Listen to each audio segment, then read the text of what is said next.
Hello, welcome to Release Your Wings. Tonight we are continuing our program on ways of experiencing God. I'm Dan Bagley and I'm interviewing Shireen Chadha, and this is really a special issue of this because we're talking about God is healer. And I think that's important to all of us at some parts of our lives. So let me throw you a hardball starting off, Shireen. Do we have a distinction between being healed and getting well? In other words, is it God will take away my cold, my migraines, whatever, or is it a healing process much deeper than that? It's much deeper. We are talking about spiritual healing. Mm-hmm. It's not necessarily physical, which could happen. It could happen, I'm not saying. But it's more of a spiritual healing. So it's about healing the soul, not necessarily healing the body. And but there is a connection. Yeah, there is definitely a connection between the mind of the body and the soul in the body. Yes. Exactly. So help me out with this, because this isn't one of the problems we can get into is, oh gosh, I brought on my own illness or something like that. And that's not really what we're talking about here. There are ways of strengthening your body, I'm sure. Yes, yes. You know, one of the things I would like to stress here is if you are only depending on God to make you physically well, then that's a really bad idea. Yeah. Because you do need to go to the doctor. Yes. So we're not talking about that kind of a healing. Yeah. And also the other thing is what you were saying about, did I bring on my migraine or did I bring on my cold? It's really important that we don't think about the past. However it came, it came.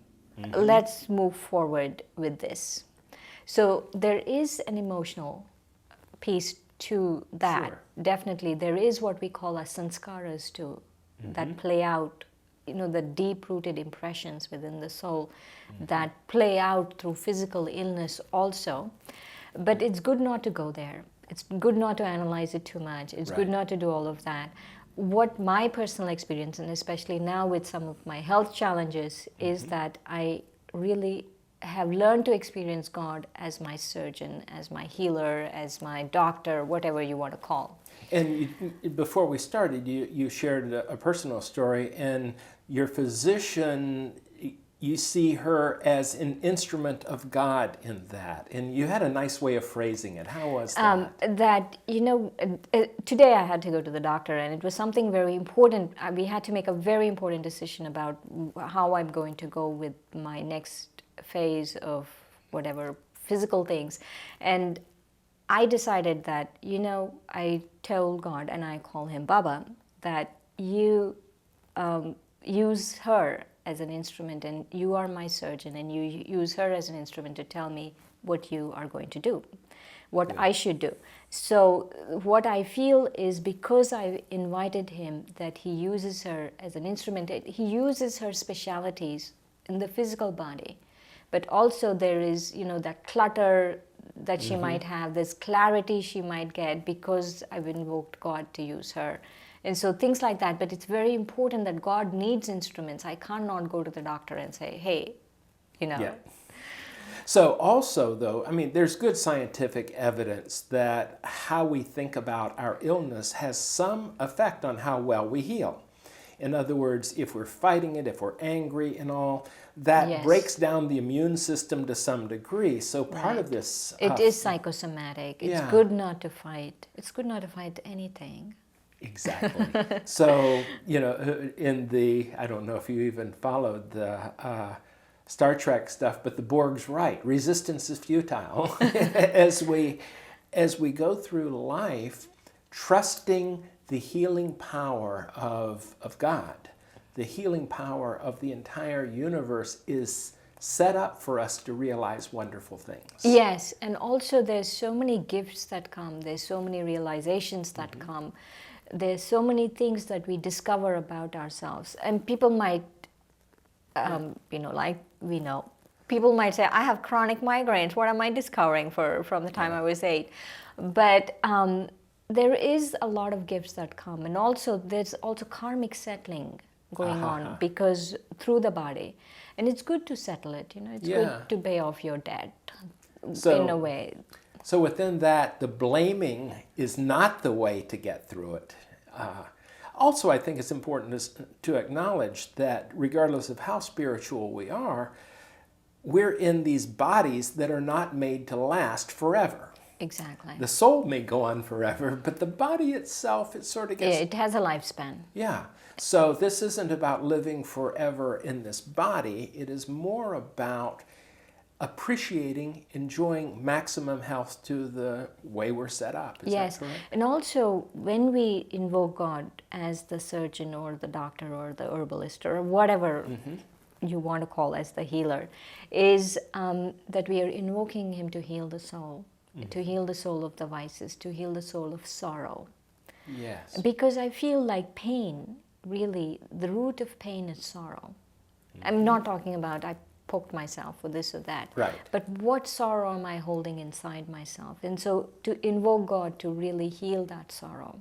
And to trust that suffering, sorrow can be smoothed out, ameliorated. Yes, yes. You know, several times I've seen Dadi Janki go through major illnesses, like several times over the last couple of decades that I've known her. She almost passed away. And every time she's back, she comes back with renewed energy, renewed, vigor for life and all of those things. And at 96 now, she's... 96 now. That's important to underscore at this point. So you'd expect her to have a few aches and pains along the way, Yeah. but that's amazing. So she's doing very well. Yeah. Knock on wood, she's doing very well, and we want her to, of course, live for a long time. But what I've noticed is every time we ask her, so was that difficult? And she says, there was no suffering. Yes. Yeah. And that is the part of being healed, regardless of the physical things that are happening. Suffering is partially the story you're giving yourself in your mind. Exactly, of not exactly. trusting. Not the story you're telling yourself, thinking too much about it. Yeah. I mean, this it's an incessant thoughts about why did this happen, this shouldn't have happened, that. All of those things really accentuate the suffering. And here's one of the paradoxes I find, that we get these bad habits of why did it happen, why me, oh how awful it is, and we're doing it believing it's protecting us when it's doing exactly the opposite. It's taking needed energy that we have to heal and putting it on blame, of story, and all of that. So part of this is the metaphor of letting go, letting God, I think is very clear within Brahma Kumari's sense of healing, as well as virtually all religions throughout the world. Yes, yes. And also, that is the physical, right? The soul, and then the impact of the soul on the body. But also just the impact of the Supreme Soul, God, on the soul. Because the soul needs healing before even the body needs healing. Exactly. Because there are enough people in the world to heal the body. But there's only God who's going to really help us heal the soul. Ooh, that's worth underscoring. So in healing our souls is ultimately the best thing going. Yeah, and so and to understand that he really is the one, because the reason why our understanding is that only God heals souls is he never becomes ill. He's beyond that. He's the one who stays beyond. He's never had, the soul is always pure. There's never a diseased portion to him. And so he's able to do that. He's able to heal us because of that.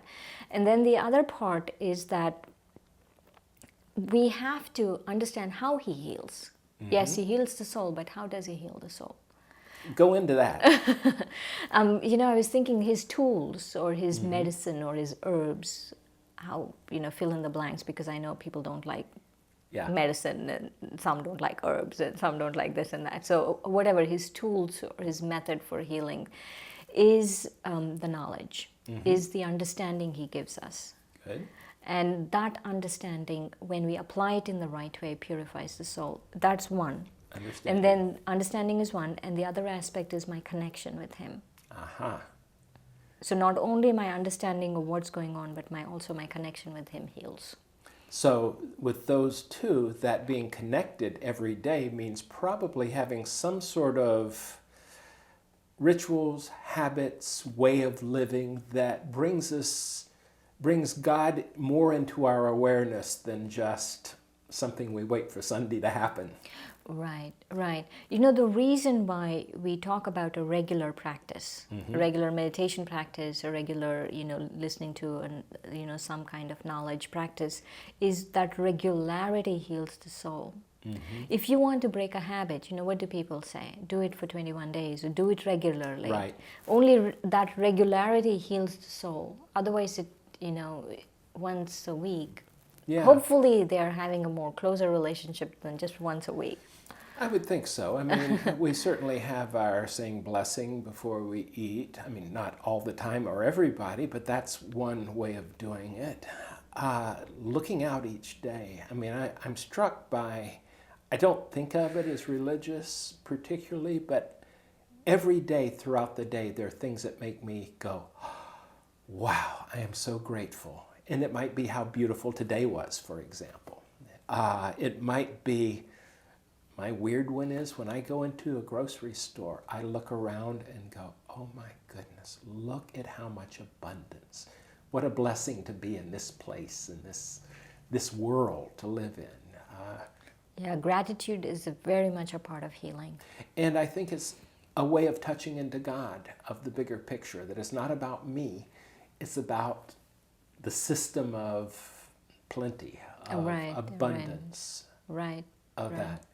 So sometimes we go and say, oh, God, I really need healing. Do you have that moment? Do you ever, well, you said when you went to your physician.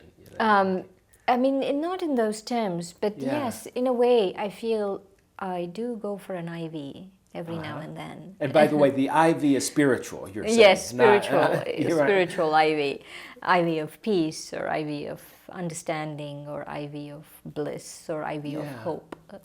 Yeah, that's a nice thing, because in a funny way, your intention can help that come about a little bit better. Yes, yes. And also, the IV works in an interesting way.